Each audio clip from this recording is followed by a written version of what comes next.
Hey everybody, JC here with another T&I toy review. And today's review is in association with JediInsider.com, your #1 news source for everything Star Wars. And for today's review, we're going to be taking a look at the new Star Wars The Black Series 6-inch First Order General Hux figure from the Force Awakens movie. Now this figure comes packaged in the same style of packaging we've seen for the other Black Series figures for this year. You've got the black box, the red background, the Black Series logo up top, the figure clearly displayed in the window box packaging, and an image and the name of the character down below. On the side we've got the red border, and it tells us this is figure number 13 in the series.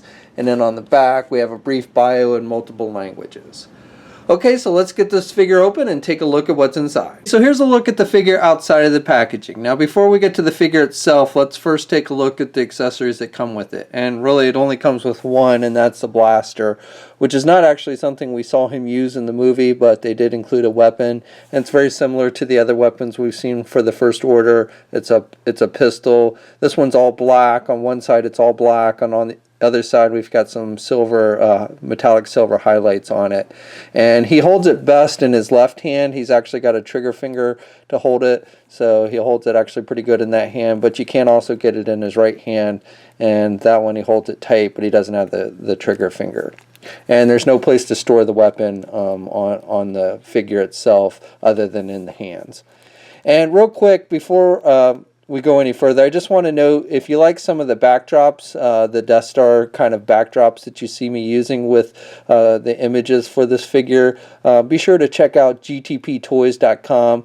They are doing these kind of space walls that are Star Wars style, and they're pretty cool, so be sure to check them out if you want to see about maybe adding some of those to your own collection. Okay, and for the figure itself, I think Hasbro's done a pretty nice job with this figure. I like the jacket on this figure. I think it looks good. The jacket itself is just that kind of vinyl material, and it's actually removable. The sleeves of the jacket are technically sculpted on there, but unlike most figures, when you see that, the sleeves of the jacket match the rest of his outfit pretty well, so you can actually take the jacket off and it looks pretty decent, even though technically these are supposed to be the sleeves of the jacket. It matches the rest of his outfit, so I think the figure looks pretty good even when you take the jacket off, since he didn't wear the jacket throughout a good portion of the movie, really. So I kind of like the fact that you can take it off and it looks pretty decent.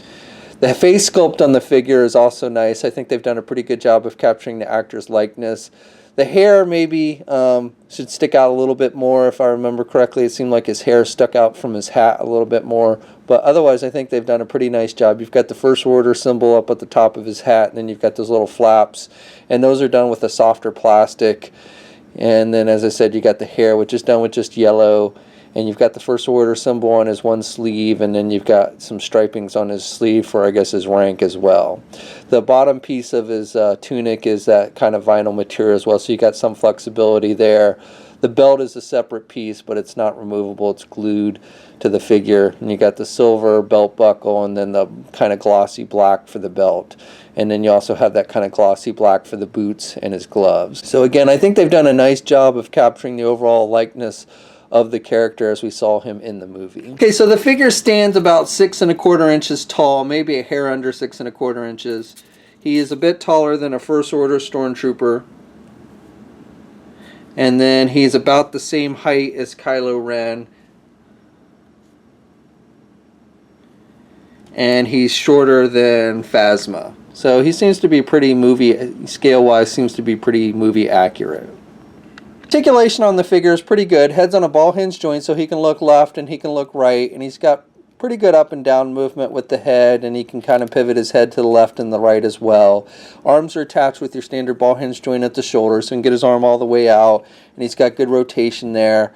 He's got a single hinged elbow, so he can bend his elbow about that much. He's also got the rotation joint at the elbow, and he's got the rotation at the wrists. Hinges on the wrist, so he's got decent up and down movement at the hands. Now he doesn't have an ab crunch of any kind. He does have a waist swivel. Legs are attached with ball joints, but the tunic piece that comes down over his leg does limit him doing the splits a bit. He can get his leg forward pretty good, and he can do his leg kind of out and back even with the coat on. He's got the thigh swivel joint.